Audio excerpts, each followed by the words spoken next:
Donc l'énergie fossile, c'est has-been en fait.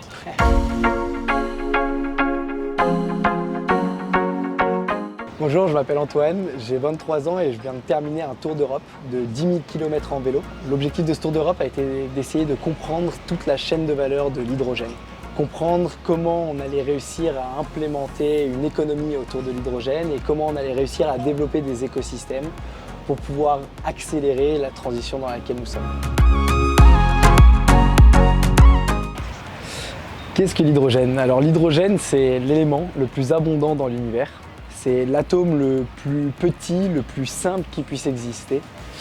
Et on a très longtemps utilisé l'hydrogène en tant que produit chimique dans différentes industries. Et aujourd'hui, on s'y intéresse énormément pour sa capacité à pouvoir transporter de l'énergie. C'est pour ça qu'on dit que l'hydrogène est un vecteur d'énergie. Alors il faut savoir qu'aujourd'hui, on produit près de 60 milliards de tonnes d'hydrogène par an. Et 95% de cet hydrogène, il est produit à partir de vaporéformage du méthane. Donc le vaporéformage, c'est un processus en fait où on va récupérer l'hydrogène dans le méthane, le gaz naturel. Et en fait, on va chauffer à haute température et on va récupérer cet hydrogène. La problématique, c'est que pour 1 kg d'hydrogène produit, on va produire 10 kg d'émissions de CO2. Et donc du coup, c'est ce qu'on appelle aujourd'hui l'hydrogène gris, qui est utilisé dans tous les processus industriels. Ensuite, l'autre manière de produire de l'hydrogène, c'est à travers l'électrolyse. Donc c'est une technologie différente. Et on va venir prendre de l'électricité qu'on va mettre dans l'eau et on va casser la molécule d'eau. Donc l'eau qui est H2O. En mettant de l'électricité, on va pouvoir récupérer l'hydrogène d'un côté et l'oxygène de l'autre. Et si l'électricité qu'on va pouvoir mettre dans l'eau provient d'une source décarbonée, ou renouvelable, et on va considérer que c'est de l'hydrogène vert. Aujourd'hui, on est dans une société où 80% de notre énergie provient d'énergie fossile.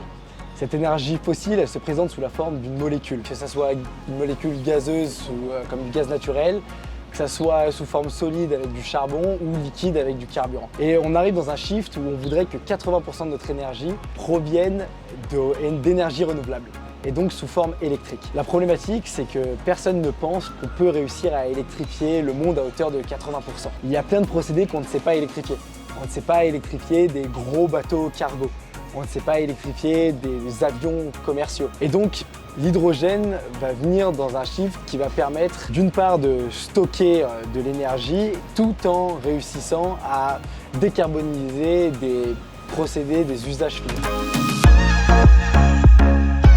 Alors le principal défi, c'est un défi économique. Commençons dans le secteur de l'industrie. Aujourd'hui, pourquoi tous les acteurs industriels n'utilisent pas de l'hydrogène vert mais utilisent de l'hydrogène gris? C'est principalement pour une raison de prix. Tout l'enjeu, ça va être de réussir à réduire les coûts. Aujourd'hui, moi j'ai parcouru l'Europe, je suis allé voir plusieurs lieux de production. Aujourd'hui, c'est de la production à la main. Il n'y a pas de ligne de production, il n'y a pas d'industrialisation, il n'y a pas réellement de standard. Donc il y a un vrai enjeu à industrialiser et changer d'échelle pour faire baisser les coûts. Ça, c'est un premier temps. Et un deuxième temps, c'est aussi de travailler sur la recherche et développement, c'est-à-dire augmenter l'efficacité des électrolyseurs, augmenter leur durée de vie. Et ça, c'est donc développer en fait une offre industrielle en Europe.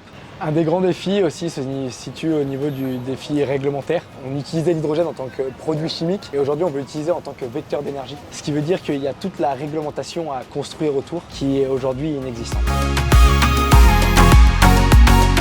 Alors il faut savoir que la Suisse est précurseuse en matière d'hydrogène, notamment en matière de mobilité lourde. C'est le seul pays qui dispose de la première flotte de 46 camions et prévoit d'en avoir près de 1600 d'ici 2025. Depuis 25 ans, il y a une taxe sur les émissions liées à la mobilité lourde. Et donc pour un propriétaire de camion, remplacer un camion diesel par un camion décarboné comme de l'électrique ou de l'hydrogène va lui permettre de ne pas payer cette taxe. Ce qui fait que ça rend le modèle économique beaucoup plus facilement faisable. En partant de la production au transport à l'utilisation, aujourd'hui, on est sur un système qui est vertueux et qui fonctionne ensuite. Aujourd'hui, on a atteint de tels niveaux de confort que c'est compliqué de revenir à certaines bases, mais on doit réussir à changer de paradigme pour pouvoir vraiment réaliser cette transition.